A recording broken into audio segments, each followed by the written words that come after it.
We're going full preacher mode. We got a revival. I didn't realize we got the indie revival going on. Time for the sermon. Oh my gosh. Thanks to everybody for coming. This is awesome. This was super last minute, but it means a lot and it says a lot to see so many faces here. A lot that I know and a bunch that I don't. So I'm excited to get a chance to meet a bunch of you. Huge thanks to Tom. Pretty special space. So thank you, seriously, for sharing it with us. Absolutely. Format's gonna super informal. We're just gonna, we're gonna talk GitHub. We're gonna talk all kinds of different stuff. We're an open book. I'm happy to field questions, but this is really the star of the show. So. I'll ask you some questions too. Don't worry. One of the reasons it's super fun for me to be here with Tom is because I met Tom in the very early. He was like a data point in the early thinking around indie. I don't even remember how we met, but it was pretty early. I mean, this was like pre-Office. I think it was just you four. When we met. Would have been probably 2008. That's probably right. Here was somebody who was just so wired differently than so many of the founders who I was spending all day with in our conference room. He was like totally uninterested in raising money. He was like super focused. I think that started really, some of the thoughts and ideas and conversations that kind of ended up shaping a bunch of indie. In fact, I think I sent like a first draft of like the stuff we were working on with indie. When we were working on it. And, one of the filters that I would use all the time was like, okay, who's the, what would we have to look like? What would we have to offer to get somebody like Tom in those early days to, to work with us? And so, this is just an awesome opportunity and to sit down and talk about this stuff because your journey, it not only covers a bunch of stuff in GitHub, but it didn't start or end with GitHub. I mean, GitHub's a chapter in, this life you've built. And one of the pieces that I was curious to kind of start with and maybe pick apart a little bit is if you rewind to 2006, 2007, San Francisco. When you landed here when? 2007. Okay. I think we moved to San Francisco. Your journey up to that point, you were like a kid from Iowa. Yeah, I grew up in Iowa, middle of the country, right on the Mississippi. And then you went to LA-ish? Yeah, I went to school at Harvey Mudd for college, which is a small engineering school that probably many of you here have heard about. But the general public is always like, Harvard Med? No. Harvey Mudd. Right. Kind of like, what? I don't know what that is. But you didn't last very long there. No, I was there for 2 years. Okay. Yeah, so I dropped out after my second year. I got hired over the summer after my sophomore year to work at a startup called InfoStree, which you've never heard of because it did not do super well. There were some graduating seniors. InfoStree, like industry, but info. Like I didn't come up with a name, okay? 2000, the year 2000. Yeah. And they're doing this company, and it's the .com boom. Like everybody's just making zillions of dollars. Like every startup is like succeeding. It's incredible. And so I was like, yeah, couldn't miss. I'll work for you over the summer. I know some Java. I was like, I'm in, let's do it. So I worked for them for a couple months over the summer. At the end of the summer, they're like, we'd love to hire you, but you drop out of school. And I was like, all right. So the choice really for me was I could go to school for 2 more years, like a normal person, and then graduate and get a job exactly like what I already had. Right. Or I could just have the job that I already wanted and already had. Right. Right. So I figured I'd shortcut who can say no to InfoStree? InfoStree. The office was like this really crappy office building. The best feature was large plate glass windows, one of which had a bullet hole in it.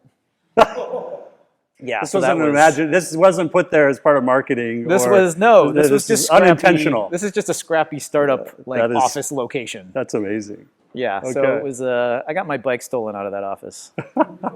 Also, so yeah, it was sketchy, but who cared? Because I'm like 19, 20 years old. That's right.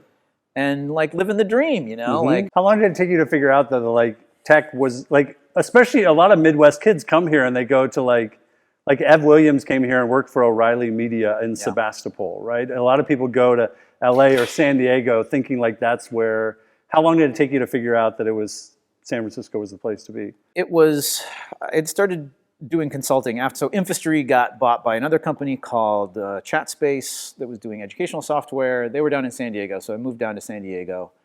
And down there I started doing Ruby and Ruby on Rails and started to get connected to a community of other developers that were in that world. And it was just super exciting. Some of them ended up moving to San Francisco. and working for a company called PowerSet that was a search company. Though that company was successful in that Microsoft bought it. Yeah, it was a decent outcome, for $100 right? million. Yeah. There's another lesson learned about equity and how founders get a lot of equity, but employees do not. Interesting. Okay. Good to learn that in your early 20s. Right. Yes. But it was those people came up to San Francisco, and I just thought, like, I should go up and meet, that company. We desperately need Ruby on Rails developers. People that know Ruby, we know you, come up and interview. And I'm like, I have this whole life, I have this house, I got a mortgage, I got all this stuff going on. And they're like, just come up to San Francisco. So I came up and I was like, sure, I'll interview. Okay, I'll like talk to you. And I interviewed and I was like, I have to go to San Francisco. Like, it's just. What sold you? Well, you come here and you this was in 2007 or whatever. Yeah. And I came here and I remember very distinctly, and this is probably cliche, but I went to some coffee shop or some restaurant, and at the table next to ours, there's like a couple of people there talking about like optimizing C compilers or something. And I'm like, this is where I need to be. Like, where else in the world is this going to happen? Like, just a concentration of technical people that love doing technical things and building startups, and they're all here, like making that happen. Yeah. I don't know. It just felt like the nexus of everything that was happening in technology. And so, yeah, I ended up not selling, but other stories. I foreclosed on that property in San Diego at the end of the day because I was up here, around 2007. Can we get a towel? A little party foul here. Sorry about that. This is the place where I could be connected and find the people that I felt like I could learn from and build things with. So that's what got me here. Different people have different personas and different ideas. The one thing that stays consistent with you through a lot of it is this like kind of hacker persona. I wonder how much of that was developed here. How does that affect who you are and what you do? I think from a very early age, I was already that. I was, when I was 5 or 6 or 7, maybe, I used to take everything apart that could be taken apart, like in the house. And when things broke, I'd be like, all right, I'm going to take this apart and I'll see if I can fix it. So I remember one time our stereo stopped working. We had like some stereo system and some speakers that were wired up, and it stopped working. And I was like, I'll figure it out. My mom was like, okay, like, be careful, but whatever, or we'll get someone to come in and like look at it. And I'm like, no, I got this. Like, I know how electricity works, right? Electrons, they like go through wires. Like, how hard can it be? And so I started taking things apart and jiggling things, and there was some terminal that wasn't connecting or whatever. And I was like, oh, I fixed it. And it like blew my mom's mind, right? Because like, that this was even possible. Yeah, that it was like, how can you understand how like something like that works? But to me, it was just the natural exploration of how the universe works. Like, there's rules. The universe has rules. And if you understand those rules, then you can figure out how things work, and then you can fix things, or you can make things. And so from just taking things apart, investigating, I'd take our phones apart and then put them back together. Hopefully they would work afterwards. Not always. But my dad he would sometimes do jobs where he would clean out places that were going to be demolished. And then he'd like sell all the recyclable things. So he'd have a lot of reclaimed stuff. So he'd have like old power meters and transformers and just all kinds of stuff from buildings that he'd bring, and he'd have them in the house or outside. And I'd take them apart, or I'd take a transformer and I'd like plug it in. And I've been shocked like so many times. It's kind of a miracle that I'm still alive, honestly, because I'm like 10 years old in our basement, like plugging high voltage transformers into the wall and like see what'll happen. But it was that, and you learn a lot from that, from just tinkering with things and seeing how they work, and not being too afraid to break things. And the same was with computers. If you break the computer, then you fix the computer. Yeah. Once you have that level of like that hacker mentality, where it's just like, I don't know, like the world works a certain way. If you have an idea, you can figure out how to implement that idea, and now you have a thing. I still feel that way, and I still, like, side projects are still really important to me. And so Redwood.js is maybe more than a side project now. It's a JavaScript web application framework that I work on with a team of people now for the last few years. And it's, I'd never built a web framework before. And I like to build lots of things, right? I've built, a bunch of different kinds of things. That's one of the more complex things that one could attempt to build. Was that the draw, the complexity of it? That was part of it, yeah. Just that it was a big thing to try to pull off and try to do it in a different way than had been done before. See, this is a hacker. Look at this Right, guy. and so I need this thing, and so I tweet, build he it. like actually does something productive. Yeah. So I still love to do that. I still love like the things that I love the most in the world are learning things, creating opportunities for other people to be able to do those things as well. Yeah. No, I mean, I've watched it now over the years. I mean, there's a lot of people who have the kind of outcomes and successes you've had, and they disappear.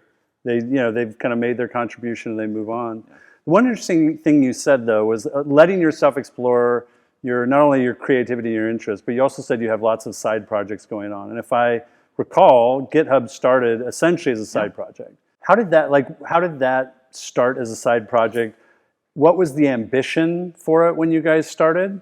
And then kind of I'd love your perspective on this. It feels like everything someone wants to commit their time and energy to, they have to see it as like a big thing. Right. It has to be, like the seed deck now has to say, here's our $1 trillion TAM we're going after, here's our $10 billion outcome.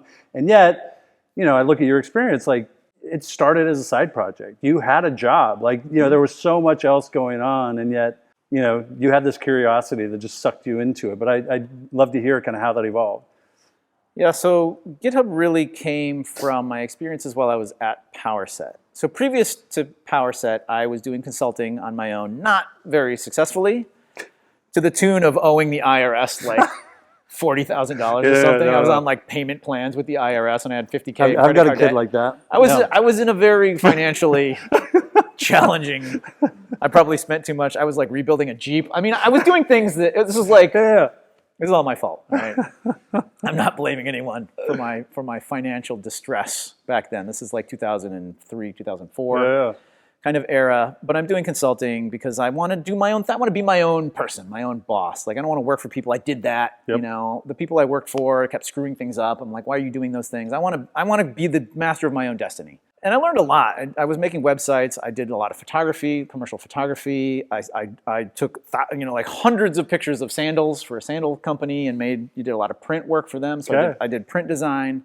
So I was learning a lot during that phase, except how to make money. I was not learning. I was not learning how to make money. But during that phase, blogging became a thing. Yeah. The blogosphere, we called it at the time, early 2000s. And I was reading blogs on web standards, and it was amazing. It was like this whole reinvention of the web, like web standards, Jeffrey Zeldman. Yeah. Like that whole era was so influential to me. Dan Cederholm, like all these people building all these amazing web standard compatible websites, right? And I desperately wanted to be a part of that, to like make some impact on that. And so during this phase, I would wake up and I would like think about ideas. I'd be in my bed and my computer was like right over here. So I'd go like my journey from bed to work was like just roll over and I'm working. Right. So I'd lay in bed and I'd stare at the ceiling, and the ceiling was this horrible like popcorn, ceiling material that we all hate. So I'd stare at the ceiling and I'd like look for patterns in the ceiling and think about ways that I could have some impact on the blogosphere. Okay, very specifically, very intentionally. The blogosphere. You narrowed it down to just that. I was like, how do I make a dent in the blogosphere? Like, I want to write. I want to build something. People had, and so this idea came to me, which was every blog is its own little universe, and you could comment, and like people loved commenting on each other's blogs, and there was this community in the blogosphere that was created around sort of this web standards thing, and I was like, every time I go to a new blog, I have to put in my name and my email, and then I write my comment, and then it shows up. But there's no like avatar. Like forum software, you always had an avatar, and it would be next to your posts, and you would get to know people. But there's no avatars on blogs because they weren't going to make you upload. You're not going to upload your avatar to the same website like every time. It's not going to happen. They always ask for your email for whatever reason, and that's the same across all weblogs. So what if there was a way to correlate your email with an avatar and then allow the blog to look up your avatar by your email, and then they could put your avatar on the thing. So there'd be a centralized service where you'd upload your avatar and associate it with your email. So then it was like, you could MD5 hash the email, and that would be the signature, the key of how you would request the avatar. And so I had this idea, and then I was like, and I'll call it, they'll be called globally recognized avatars. Gravatar. Or Gravatars, right? So good. Gravatars. So that's where the name came from. So I invented that, and then I made a little server for it. I built the plugin, and I started to email the different people that I liked, like Dan Cederholm and Sean Inman, and all these different people that were in that world, being like, hey, I made this plugin. And then some of them started using it. And then people were like, whoa, this is what is, they tell their people, go sign up for this avatar service and you get avatars. So like, just by cold reaching out to these people, people started using it. And then people would see it and they'd be like, well, I want an avatar too. So I'll go sign up for this service and put in my avatar. I'll upload my avatar, and it worked. And it cost me a lot of money because I had no business model. I made my dent, but I paid for it. Right. There seems to be a theme here. And so it got more popular, and then it got slow. And this is like expensive to get popular back then. Yeah. Yeah. Yeah, it was not cheap. It was not very efficient. And so it was costing me a lot of money. And then I was like, all right, I have to figure out how to cache these things beforehand. So I rewrote the whole system. This is just you. This is just me, like on the side, making no money, just trying to, because it was getting slow. And then people were like writing me nasty emails about it. They're like, why does Gravatar suck so bad? And I'm like, I'm so sorry. But no one was offering to pay you for it. They were just upset. Well, no, of course. They're just like, your service is like returning broken images. Right. Like, you must be the worst person in the world. Right. So I was really stressed out about it. It was costing me like thousands of dollars a month. I'm like, what am I going to do? And so then during this phase, I like move up to San Francisco. I think that's when I did the big rewrite of it. I rewrote the whole thing in Rails, and then it was great. It worked pretty well, but it was still costing me like a lot of money. And I was like, I can't, like, this is too stressful. I can't figure this out. I'm trying to work this other job. I gotta like offload this thing. So I wrote to Matt Mullenweg, the WordPress, creative WordPress and Automatic. And I was like, I made this thing, like it would work really well for WordPress blogs. You should buy it. And he's like, interesting. So I came up to San Francisco and I met with him and we talked about it, and nothing ever came from it. And it was awesome. I went to San Francisco and it was awesome. It was amazing. That's like a legit experience in 2000. This was before coming up to San Francisco, to moving to San Francisco. Right. So that would have been in like 2006 or something probably. And then I moved up here. That was like early Web 2, like it was starting to bubble in 2006. Yeah, totally. Yeah. So the timing wasn't quite right, or they didn't have enough money or whatever. Sure. I didn't know how to price it. But you also couldn't sell it to them. You had. Well, I didn't know. I was probably like the worst pitch of all time. I have no doubt. I'm like, hi. I'm like a guy. I'm losing a ton of money on this. I don't know. It's costing me a lot of money. Lose a ton of money on this too. You help me out here. So I didn't know what I was doing, and so after I moved up to San Francisco and I was working at PowerSet, I was like, this is like draining me, and I'm also losing money on my house, which I'm renting to a friend. Dude, but I can't rent it for as much as my mortgage is costing me. So just remember, like, let's take a snapshot. Yes, that's right. Take a snapshot of this, everybody. You can look around, and this is the same guy. Deeply underwater on my mortgage. And so I'm like, I gotta offload Gravatar. Like, I can't do this anymore. So I went back to Matt and I met with him again. And then and that time it did work. So they're like, we will buy this from you for an undisclosed amount of money. It was a fantastically not very big amount of money in the grand scheme of like startups. Sure. But it was enough money that I could pay off my credit card debt, which, if you've ever been in debt and then you paid off that debt, you're just like, like, there's so much joy. Right. Like, I'm so free. Like, just taking the weight off of that. It was so incredible. And also, I didn't have to deal with Gravatar anymore. Right? It was amazing. Yeah, it was truly, like, that was a really fundamental, like, life experience. Had to be a confidence booster. Yeah, it was huge. Yeah. But mostly, it just freed me up. It took it out of my headspace. Like, I was over it. I just didn't want it anymore. And that's what freed me up to have enough mental space to think about another side project. But this time, dear audience, Tom did learn something from his past mistakes. And this time I told myself that my next side project would have a business model so that if it became popular, I could pay for servers and things. Okay. And maybe if it was really popular, then I could like pay myself and work on it and be my own boss. That would be awesome, right?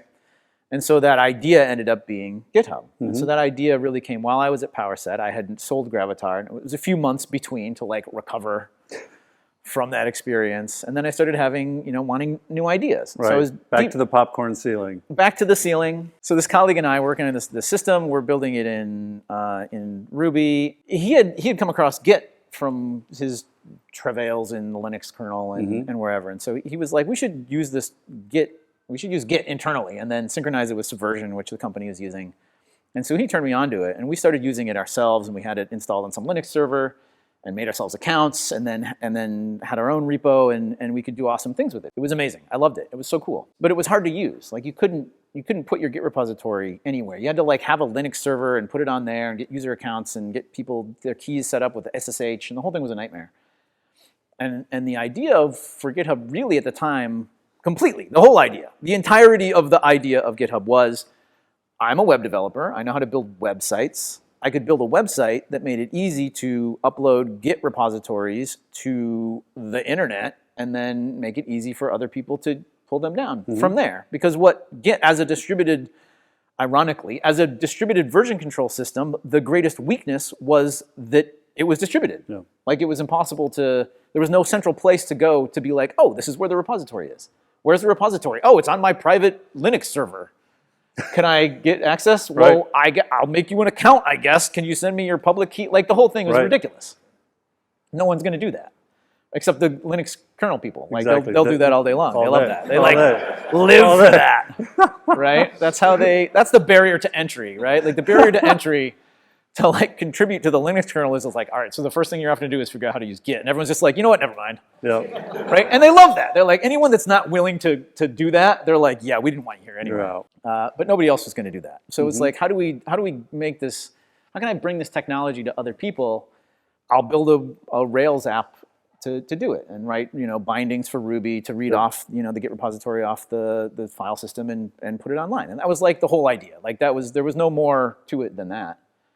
And then I roped in a couple of my friends who I knew from the Ruby community, and we started building it. And you roped them in because it was too big a project to build on your own? You wanted to move faster? You thought there was a company here? Like, yeah, why? The main thing was I wanted to work with someone else to make it more fun, make it more enjoyable, motivation of having other people involved. And I was a little tired of Rails at the time, actually. Like I was a little burned out on Rails.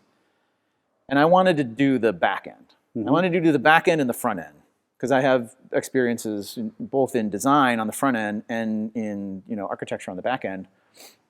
And I wanted to not do the Rails. So my co-founder Chris was deep in the Rails world and had been doing his own consulting and had built all kinds of great stuff that people used. And I knew him from the Ruby meetups in San Francisco.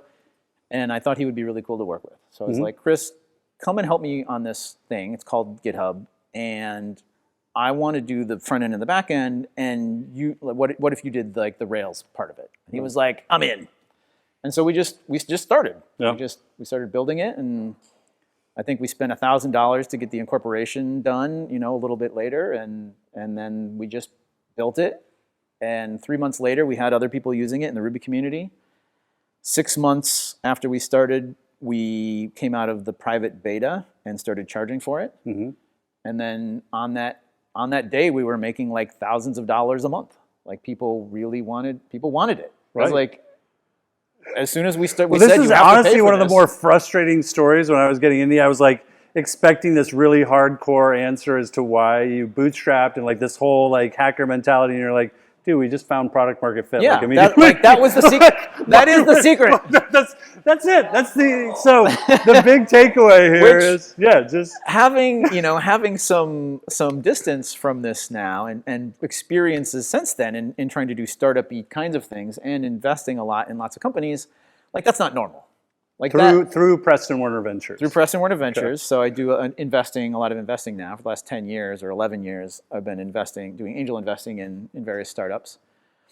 But in retrospect, and looking at the GitHub experience, a lot of things just lined up and worked well. There's a lot of that story is luck. Yeah. A lot of that story is, I think, good decisions that we made and the team that we built, and there's so much that we did right. But there's certain things that were not intentional. They just worked. Like we brought Git to the market when the market needed it, and that just was a lucky timing thing. There were You certain say lucky. aspects. I mean, I agree. There's lucky timing, but again, I think part of having that hacker mentality and being in those circles is like you probably also had a hunch. You obviously could have done any number of projects, so there was something happening with Git. Like you must have had a hunch that there was something going on with Git at the time. Yeah, well, it was just a great technology that was completely inaccessible to people, and I think that's a really powerful thing to see, to be able to see that, to be like, here's a technology, but nobody can use it. If you can bridge that gap, like that's powerful. Yeah. And so it was really that. I didn't do, market research, or I was just like, I want this, and I want this to be able to work on my open source projects with my friends. Mm-hmm. So let's build it and do that. And if I like it, then probably other people would want the same kind of a thing. And I know the problems with Subversion very well, having used Subversion for many years. And seeing how much better Git was at the fundamental things that you need to do with version control, it seemed obvious that other people would want to use Git, but that it was impossible to use. I don't think you paid for a meal for probably 3 years because every VC in California was chasing you with a term sheet and trying to corral you into it. So there's two parts, two areas I want to explore on that. One, why? Because if I listen to you've told the GitHub story, like it was a fairly linear, like you never had like hockey stick growth until a lot further in. It was just kind of slow compounding, kind of linear growth. Why did you put off the VCs for as long as you put them off? So that's for the founders in the room. And then for the VCs in the room, because we know we have a bunch of you here, what could they have done to have convinced you to have raised earlier, or to how could they have sweetened the pot to make? Because the story is like your first raise was $100 million at like $1 billion post, right? Yeah. And so that does wonders for dilution. It does wonders for kind of being able to kind of create a timeline and a culture that has nothing to do with anybody's expectations but your own. Right. So maybe along that vein, like why wait so long to raise? Because at that time, you were being pursued, but it's also like it's in the water here. Like that's just how people in Silicon Valley tend to operate. The biggest reason why is sort of the null hypothesis, in that it was the easiest thing to do. Like it takes effort to go and talk to VCs or let them talk to you or do whatever. It was all distracting from like the thing that we wanted to do, which was to like build the thing, right? So we're building the thing. We start charging for the thing. People are paying. We're like, wow, people like this. People want this. So let's keep building the thing. We build the thing. People keep paying. Now we can pay ourselves. That's awesome. Yeah. Keep building the thing. Now we can build it more because it's our like full-time jobs. And then every time we made enough money to hire another person, we did. And there was only like 1 or 2 months that we were not profitable. We would always wait until we had the money to hire the next person. That's so antithetical, though. But we had all the people that we needed to build it, right? Like we didn't, because it's a developer tool. So like our marketing was like being developers. There's probably somebody in this room who's raised $50 million to build Gravatar. And they probably can't hire fast. I mean, like there's a million. No, I know. At the time, it didn't seem necessary. It was like, we're building this. It's going to take time. Is that just like your Midwest roots? Is that, I don't know. I don't know. I don't even remember it being a decision. It was just like, why would we do a thing that we didn't need to do? We don't need money to build this. We have money coming in the door to build this, and it's coming in fast enough that we feel like we can add people at the cadence that is But you were okay. here. PowerSet had raised a ton of money. Your networks had all, I would imagine, raised a bunch of venture money. And if I recall in the early days of GitHub, like there was some glee you took in snubbing your nose at like VC, like even in your own marketing, right? Like so, yes. how did the fact that you didn't? Well, we leveraged that. That's what I'm saying. Is like, how did you leverage it, and what was the response from the community? Because I remember when you raised, there were a lot of like, it ruffled feathers too. That's true. Yeah, I mean, I gave conference talks where I made fun of venture capital, certainly. Because it's like if you're going to do something that's weird and potentially disadvantageous in some ways, then like find the inverse way to leverage it and make it an advantage. So I think that was just like, if we're not going to raise money intentionally because we don't feel like we need to, then people are going to be like, why are you not raising money? And then now you can use that as as a marketing tool unto itself. Yeah, because Which is today rallying the signal to- might be like, oh, you're not working on anything interesting. You haven't raised money. You guys flip that basically into a middle finger. Yeah, we're like, because we want to do things our own way. And that part of it was that too. Like Totally. my desire, and the other founders I think as well, to just not be under anyone's thumb Yeah. in any way. It's like, why do we need that? Mm-hmm. Like if you opt into that, you join a certain kind of a game. And the way that we were operating GitHub, we wanted to do it our own way. Mm-hmm. We wanted to make our own rules, work from first principles, come up with our own working style, like do things our own way. Mm-hmm. And if it was working, which it was, then what did we need other people's money or advice for? And I think the developer community loved us for that, because it's like we're just these scrappy developers, the underdogs. You're literally living Fighting the their fight. dream, right? Right, and people liked that, and that was the vibe of GitHub. Our marketing is, let's go to the bar and invite people to come have beers with us, right? Let's go to conferences and sponsor a party there and get people to come hang out. Like it was like this guerrilla kind of a.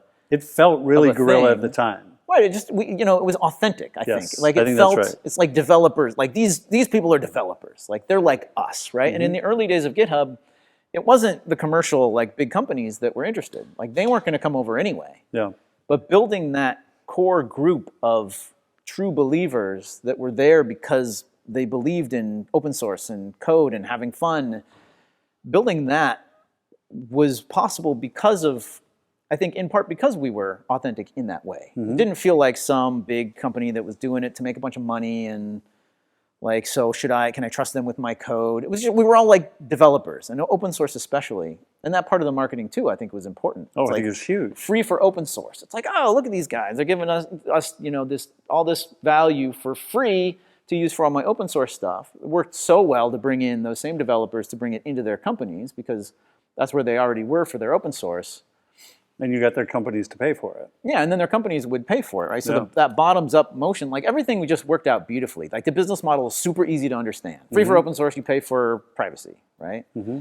Like all of these different things about GitHub lined up, and that sort of rebellious spirit that we had, I think, played really well in that era of Oh, it was amazing. technology. I mean, it was amazing. And so we ran with that. Yeah. It's like, well, what do we need? What do we need money for? And also, it's I don't know. It's fun to have that kind of control, Yeah. right? And all the way up until we raised money. At one point, we sat back and we're like, well, we're in an incredible position of strength with our, the growth that we have, the developer mind share. We know that VCs are interested because they keep contacting us and wanting to hang out, and we'll occasionally do that. But what if we actually looked into it and saw what was possible? Mm-hmm. Like if we did want to raise money, Yeah. what could we do with it? Now we're getting deeper into enterprise. That's right. I remember this. Yeah. So what if we were to raise money? How could that change our enterprise game, especially? Mm-hmm. And so we're like, all right, well, let's go talk to some VCs and see like what's what, and see if there's Right. any good ones out there, ones that would make sense. And so we started doing that, and we kind of got a list of the top tier VCs, and started to reach out to people and be like, hey, let's talk, Mm-hmm. right? And so we never went down to Sand Hill They've ever. lost their minds. We never, we always made them come up to San Francisco. Right. We'd go to, we'd always go out to dinners, and they'd buy us dinner and fancy wine, and I mean, it was pretty out of control. it was really like the stereotype of a startup that is just like wags the tail of the VC dog. Yeah. Like they were willing to do anything. Yep. They'd like literally almost do anything. One of them wrote us a love poem. This is real. Yeah, and it was unusual It was unusual. and flattering. Yeah, I bet. But I think it just demonstrates They did not win the deal. They would like what can we do, right? They're like back at their offices, And being they like, came up with a poem? what can we do That's- to? I don't know. They were desperate. We're so just like standoffish and like You I don't know. You guys really were. Maybe I mean, it we'll was take amazing how money. you I played don't it. know, right? Yeah. And we pitted them against each other. know, Right? yeah. We wrote the term sheet. We did the thing like. We had, our lawyers drew up the term sheet. We're like, all right, here's the terms of this deal. Like Yeah. all of the preferences and like everything that's in there, with a blank for the amount that they wanted to invest and the valuation of the company. And that was it. And we're like, here's our term sheet, like fill out these blanks. Oh, so you didn't stipulate the value. You just said, Offers in by Thursday at We said, noon. we sent this to 5 of you. Please send it back to us, by like Thursday. Right? Yeah. And like, we'll make our decision. And someone stapled a love poem. And so, to I mean, they were doing that. crazy things, right? Like they were... How crazy? Like, I want to know, how crazy did this Well, get? I mean, Like, not that... I mean, poem's wild, but like, Mark Andreessen's flying people in his private jet to his place in Malibu. Maybe it wasn't to that close crazy. deals. Well, now you're making me feel bad. I mean, it's getting really wild. Yeah. This was maybe before the era of true craziness. I think that might be right. Right? Like yes. there weren't... I think the valuation actually was 750 that we went with. Okay. Like it was 100 on 750 pre, I think, actually. But this was like, there were almost no billion-dollar companies. No, at not this back point, then. Right? This is No, I mean, I think that's what people lose sight of, dude, is like, we did, when we were seed investing in 2005, 2006, like, billion-dollar outcomes were non-existent. Yeah. Like, it was just not something. A unicorn was literally like it was insane. It never happened. A complete anomaly. That's right. So yeah. So when you guys raised that valuation, it definitely felt. I mean, Facebook was kind of. There had been a few. There had been a few. But it was definitely ramping up. Yeah. So it was. I don't know. It was. I mean, it was awesome. It was, like, I had a lot of fun. Yeah. Raising that money, but so we got some really good term sheets back. They varied by quite a bit depending on the VC firm. But Andreessen came back. We liked Andreessen Horowitz already because of just Mark and his story. Sure. All founders, super founder friendly. Like they got what we were doing. Software is eating the world, right? Like they were. Stop it. They were. I mean, this was their whole thing. It was. They were like the perfect. Yeah. They were the perfect fit, and they also had the highest number. So. Go figure. That was convenient. That was convenient. Well, you worked with Peter Levine, right? Was he? So Peter Levine was on and he our was board. like a legit enterprise. Yeah, so he came from an operator. enterprise background, so that was really valuable to us too. Just like Peter would be on your board, Mark will come and observe, and that was beautiful. And Peter was great because he was just super chill. Yeah, like we're good. All right, so here's the deal. Like you don't get to tell us what to do, like ever. Okay, like that's part of the deal. And they're like, okay, fine. Like you guys are crazy, but whatever. Seems to be working. And so they were very hands off. Yeah. Like we went to them. We're like, we need to hire a CFO. Like, how do you do that? I have no idea how to do that. They're like, all right, so you're going to call these CFOs and ask them questions. You're not like interviewing them to hire them. These are other portfolio companies, CFOs that they know. Call them and be like, inquire to them like what a CFO does, so that when you go hire a CFO for real, you don't sound like an idiot. Right? And it's like, that would be valuable, actually. Yeah. Right. Like, what are all these acronyms that they're going to say that you need to know? Right. Like, that's actually, I have no idea. So that was really helpful. So they, and they got us in front of a bunch of enterprise customers. They're really good at that too, right? So we leveraged them for certain things around executives and enterprise. But like the way that we ran our company, like they never interfered. So culturally, nothing changed after you raised money, or everything changed? Culturally, things changed because having $100 million in your bank account can't not change things. Right. Yeah. Right. So people's expectations of what you could do had to change, and we wanted it to change. It's like we have money that we are intending to invest. People had been operating in a way that was maybe suboptimal because it's like we were very frugal in a lot of ways. Yeah. And we needed to be a little less frugal in the right kinds of ways. Yeah. But that's a hard transition to deal with, where you're like, we need to spend money, but on the right things. Yeah. Sometimes people have a hard time deciding what the right thing is. What the right thing is. So that is interesting. I mean, you gave a talk at Startup School, and I think it was just right after you closed this round, and maybe Ben Horowitz had been on stage just before you. And when you, in the middle of your talk, you said, something along the lines of, you used Lost, which was apparently important, like it really gutted you. The TV show. Yeah, TV show that really missed the boat. Yeah, the ending of Lost. Like, have you all seen Lost, the TV show? I feel like we're like so far past the era of Lost. People are still hurt. Like you've got, Imagine watching the greatest television show that you've ever seen in your entire life. Oh, Game of Thrones is. Just think Game of Thrones. Okay, it was the Game of Thrones of that. This earlier era, right? Like just the greatest television show you've ever seen. You're like, it's blowing your mind. Every episode is a mystery and it's amazing. And then you get to the end of the season and it's just like the worst ending ever. And you're just so disappointed. And you're like, now I just wasted like 7 years of my life and I can't, and like they just ruined it. They ruined the entire thing. Right.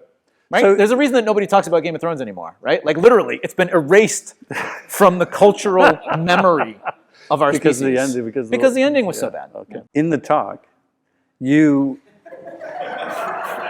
See, I I feel knew, very I knew he deeply- would get worked up I about feel this. very That's why I deeply about wanted you to this. see Yeah. this side of him, because this is there's so in the talk though you started to unpack a little bit about the reason to raise, and you used the term, I think it was like stagnation. I think I talked about squandering. Squandering, an that's what it opportunity. was. So squandering an opportunity, and you drew this stark line between we were going to be either a lifestyle business and we would be squandering the bigger opportunity of GitHub, or we were going to go big and not squander it, and $100 million helps us to not squander it. And it felt, maybe you felt that way at the time, maybe you still feel that way today. Like it was a very binary decision you were making back then, and that funding was kind of going to be the catalyst that moved you from lifestyle business into something.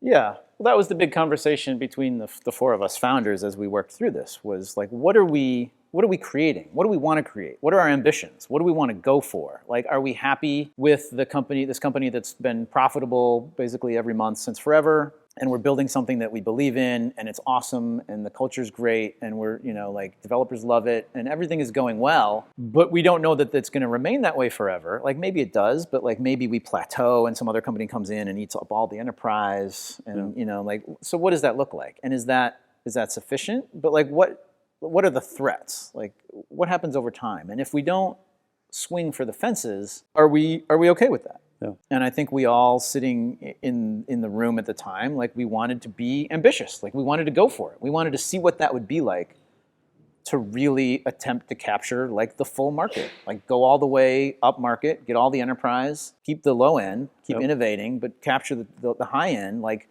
just do the whole thing. Like be the best developer tooling that we could. And that was going to take money to do properly. It's going to take money to hire a sales team and build the enterprise motion. And like building enterprise, the complexity of doing that and maintaining two code bases is high. Like, there's a lot. Because you went from fully hosted to on-prem when you made the leap into enterprise. So we had both. We had like the SaaS version and then also the on-prem version, and learn a lot of things about maintaining. Here's my one tip. Like, this is worth like $1 million at least. If you ever need to have kind of two versions of a code base, you may be tempted to be like, well, like, we don't want all these enterprise features in our main thing, so we'll fork it, and then we'll like pull in features from the SaaS version into the enterprise version, like, as we need them. Never ever do that. It's completely untractable. We attempted to do it, and it was just the most horrible. Like, maybe this is like obvious these days, I don't know. But much better to have like thousands of conditionals in your software that is just like, if enterprise, then show this logo, and if SaaS, then show this other logo.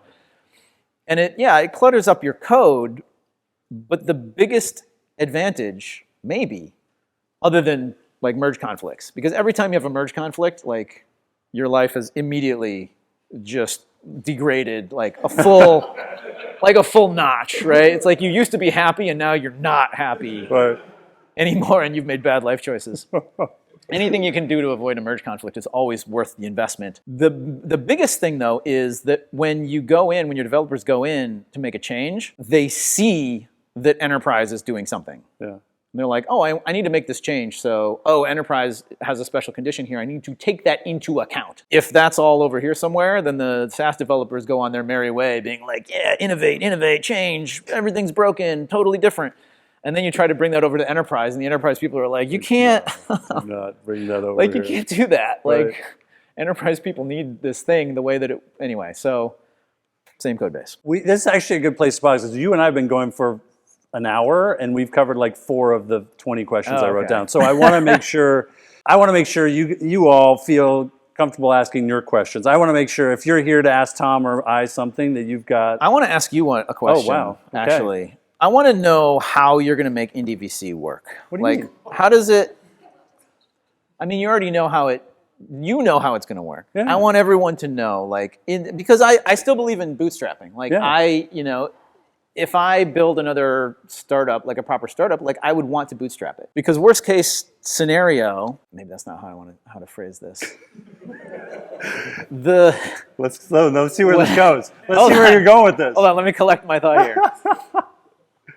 If you can, being successful as a bootstrapped company gives you infinite leverage. Yep. And there's just like you have all of the power, right? Not every company can be built that way, but I think if it can be done, then it's worth a try because it also keeps you in the financial fundamentals, right? Totally. If you have to actually make money and do things that your customers want to pay for, like that keeps you on the straight and narrow, the golden path of success.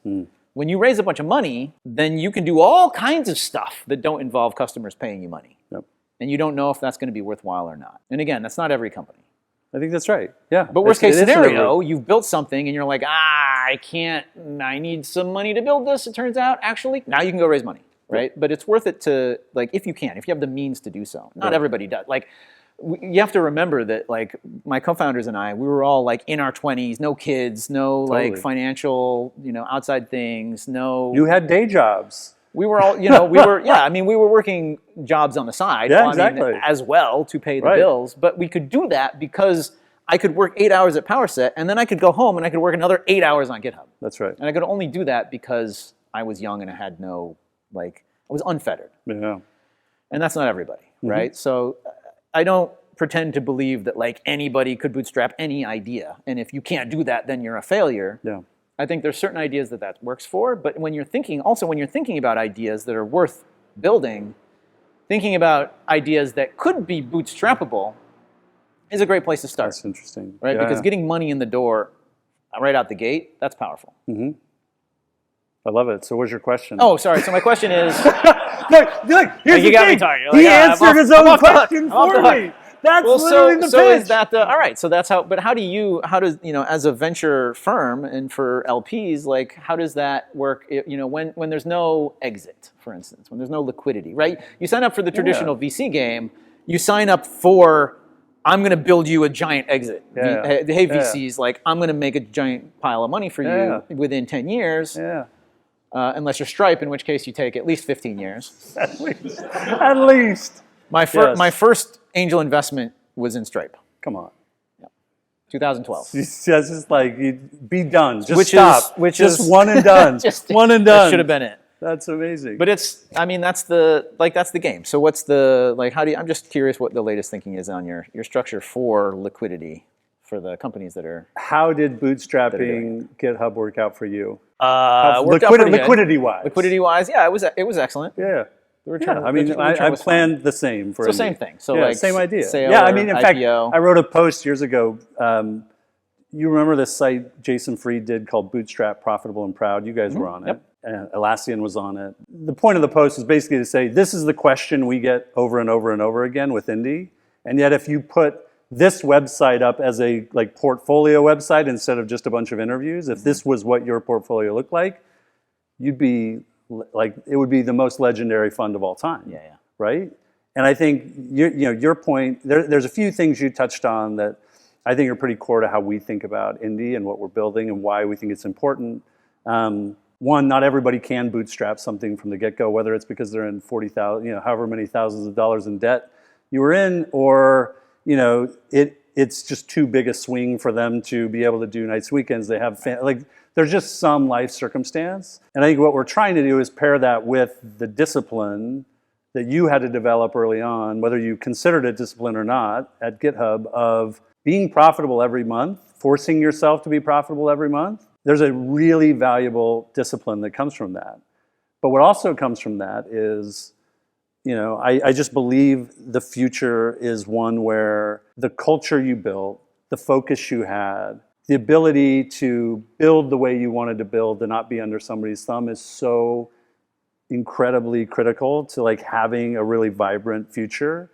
And yet we've conditioned a whole generation of founders to think the very first thing they need to do when they have an idea is to go out and raise money and start, giving up so much of their optionality, giving up so much of their freedom, and then putting them on a cycle where you spent zero time thinking about fundraising in the first 4 years of GitHub, other than people pushing it on you, right? Yep. Most founders, it's all they think about. They're living in this cycle of every 12 to 18 months I have to raise again. And it's so central to everything they do, from product, hiring, like I got to hire somebody who looks like this because that's what, even if they're not a great cultural fit, like they have this background, they have this pedigree, I got to tick these boxes for the next round, right? And so I just think that is ultimately like super limiting to kind of what a vibrant future looks like for us. And I do think, what we've seen at least is as companies kind of pull themselves back from that kind of cycle of fundraising, is we also get the benefit as early investors to be compounding. So we've got companies that are now doing tens, 100+ million in revenue that haven't raised for for years. Yeah. And so, we're trying to kind of bake in that benefit that you had as a founder, where like we've had companies that get bought for mid 9-figure numbers, and those founders don't even make $10 million because they've raised so much money over all that time. They own so little of it when they're done with it. Trying to put more founders in the position that you were, both in terms of independence to kind of create the culture and company they want to build, but also in terms of like ownership, where when you pour that much of yourself into something, there ought to be a very real reward on the other end of it. And so honestly, like so much of what I think about is like, what are, from the very first post I sent you, it's like, what are the stories we need to tell? What are the, what's the world we need to build that the next Tom Preston-Werner is like, oh, that's me. Like, I want to opt into building like that. My hope is that if we do that, we'll have a bunch of GitHub-like outcomes, because I just think this next wave of founders, like they've lived the unicorn chasing treadmill thing, and they want to be in the position you were, where they just wake up, they build, they have customers, and they simplify things a lot. I don't know, how does that land? That's a good place to be. I'm convinced. I love that. I would love to see more companies do that, because it is like VC has become systematized in a way that it feels like the only way to do things sometimes. I think that's right. But then I look at, genuinely, like I look at what you were able to, in that moment, it just stood in such stark contrast to what everybody else was doing, that you just knew the community you built, the marketing you did. It was just like, you were saying things and doing things that a like VC-backed company they couldn't do. Yeah. They just straight up couldn't do. And I watched like what a superpower that became when everybody was telling you or me that not raising money and not having all of those resources was a limitation. Right. So it was just, you completely changed the way I think about startups. So well, literally we covered 4 of the questions that I had planned. So maybe we'll have to do a round 2. Thanks to everybody for coming. This was super fun. You can hang out for a little while. But thanks for Tom hosting us and for this awesome exchange. Thank you for the excellent questions.